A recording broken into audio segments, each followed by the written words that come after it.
বুকটা কেঁপে উঠবে ঘটনাটা শুনলে। হযরত ফাতেমা রাদিয়াল্লাহু এর ইন্তেকালের সম্পূর্ণ ঘটনা। হযরত আলী রাদিয়াল্লাহু ফজরের নামাজ আদায় করার জন্য মসজিদে গেছেন। এদিকে হযরত ফাতেমা রাদিয়াল্লাহু গায়ে অত্যন্ত জ্বর অবস্থায় ঘরের সমস্ত কাজ শেষ করেছেন। আলী রাদিয়াল্লাহু মসজিদ থেকে এসে দেখেন ফাতেমা রাদিয়াল্লাহু কাঁদছেন। আলী রাদিয়াল্লাহু প্রশ্ন করলেন, ও ফাতেমা, তুমি কাঁদো কেন? ফাতেমা রাদিয়াল্লাহু কোনো উত্তর দিলেন না। ফাতেমা রাদিয়াল্লাহু আরো জোরে জোরে কাঁদতে লাগলেন। আলী রাদিয়াল্লাহু কয়েকবার প্রশ্ন করার পর ফাতেমা রাদিয়াল্লাহু কাঁদতে কাঁদতে বললেন, ও আলী, আমি স্বপ্নের মধ্যে দেখেছি আমার আব্বাজান হযরত মুহাম্মদ সাল্লাল্লাহু আলাইহি ওয়াসাল্লাম আমার ঘরের মধ্যে ঢুকে কি যেন তালাশ করতেছেন। ঘর থেকে বাইর হয়ে যাওয়ার সময় আমি পিছন দিক থেকে ডাক দেই, ও আমার আব্বাজান, আপনি কি তালাশ করছেন? আব্বাজান মুহাম্মদ সাল্লাল্লাহু আলাইহি ওয়াসাল্লাম বলতেছেন, ও আমার ফাতেমা, আমি তোমাকেই তালাশ করতেছি, তোমাকে নিয়ে যাওয়ার জন্য। আরো বললেন, ও আমার ফাতেমা, আজকে তুমি রোজা রাখবা, সেহরি করবা আলীর দস্তরখানায়, আর ইফতার করবা আমি আব্বাজানের দস্তরখানায়। আলী রাদিয়াল্লাহু এই স্বপ্ন শোনার পর দুজনের আর বুঝতে বাকি রইল না যে ফাতেমা রাদিয়াল্লাহু আজকে ইন্তেকাল করবেন। দুজন আরো জোরে জোরে কাঁদতে লাগলেন।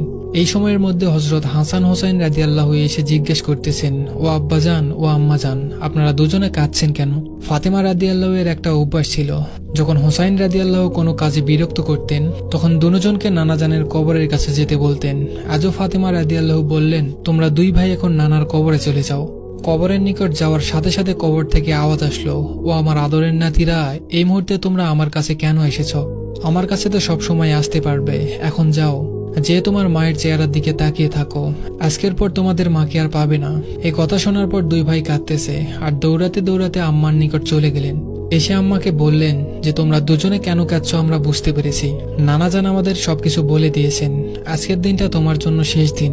নানাজান তোমার চেহারার দিকে তাকিয়ে থাকার জন্য আমাদেরকে বলেছেন। বিকালের দিকে হযরত ফাতেমা রাদিয়াল্লাহু এর শরীর বেশ খারাপ হলো।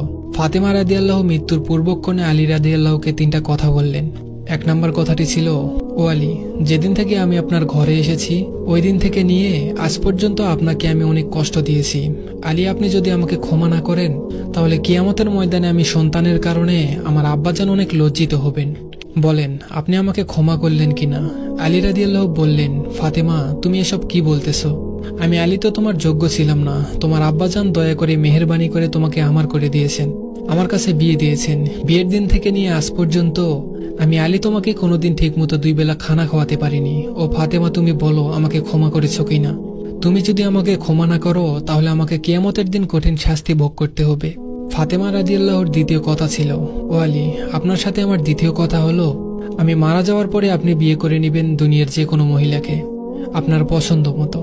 আপনাকে আমি অনুমতি দিলাম, আর আমার বাচ্চা দুটোকে সপ্তাহে একদিন আপনার কোলের মধ্যে করে নিয়ে ঘুমাবেন। ফাতেমা রাদিয়াল্লাহুর তৃতীয় কথা ছিল, ও আলী, আপনার সাথে আমার তৃতীয় কথা হলো, হাসান হোসাইন যখন বালেগ হবে তখন দুনো ভাইকে আল্লাহর রাস্তায় সোপর্দ করে দিবেন এবং আমাকে রাতের বেলায় দাফন করবেন। হযরত আলী রাদিয়াল্লাহু বললেন, তুমি নবীর মেয়ে, আমি সবখানে খবর দিয়ে তোমাকে দাফন করব, এতে সমস্যা কি? হযরত ফাতেমা রাদিয়াল্লাহু বললেন, আমার কাফনের কাপড়ের উপর দিয়ে সবাই অনুমান করবে যে নবীর মেয়ে কতটুকু লম্বা ছিল, এতে আমার পর্দা ভঙ্গ হবে। হযরত ফাতেমা রাদিয়াল্লাহু এর ইন্তেকালের পর তার লাশের খাটিয়া বহন করার জন্য মানুষ ছিল মাত্র 3 জন, হযরত আলী রাদিয়াল্লাহু তাআলা এবং শিশু হাসান ও হুসাইন রাদিয়াল্লাহু। হযরত আলী রাদিয়াল্লাহু ভেবেছিলেন যে খাটিয়া বহন করার জন্য মানুষ আরো একজন প্রয়োজন, তবে চার কোনায় 4 জন কাঁধে নিতে পারবেন।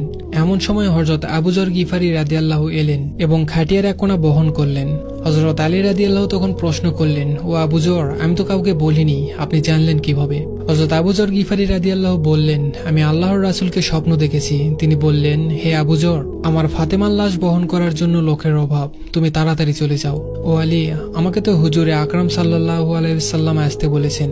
হযরত ফাতেমা রাদিয়াল্লাহুকে যখন কবরে নামাচ্ছেন তখন হযরত আবু যর গিফারি রাদিয়াল্লাহু কবরের কাছে গিয়ে কবরকে উদ্দেশ্য করে বললেন, হে কবর, তুমি কি জানো আজ তোমার মধ্যে কাকে রাখছি? এটা জান্নাতের সকল মহিলাদের সর্দার। কবর থেকে কোনো আওয়াজ নেই। তিনি আবার বললেন, এটা হযরত হাসান হোসেনের আম্মা। এবারও কবর থেকে কোনো আওয়াজ নেই। তিনি আবার বললেন, এটা হযরত আলী রাদিয়াল্লাহু এর স্ত্রী।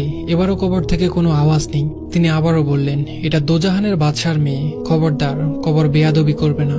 আল্লাহ তাআলা কবরের জবান খুলে দিলেন। কবর বললেন, আমি অন্ধকার ঘর, আমি সাপ বিচ্ছুর ঘর, আমি এমন একটি ঘর যার মধ্যে কোনো বংশ পরিচয় কাজ হয় না। আমি দোজাহানের বাদশার মেয়ে ফাতেমাকে চিনি না, হযরত আলীর স্ত্রীকে চিনি না, আমি হাসান হোসেনের আম্মাকে চিনি না, জান্নাতি মহিলাদের সর্দারনীকে চিনি না। আমি শুধু চিনি ঈমান আর আমল। আল্লাহ তাআলা আমাদেরকে ঈমান এবং আমল নিয়ে বেঁচে থাকার তৌফিক দান করুক। সবাই বলি আমিন।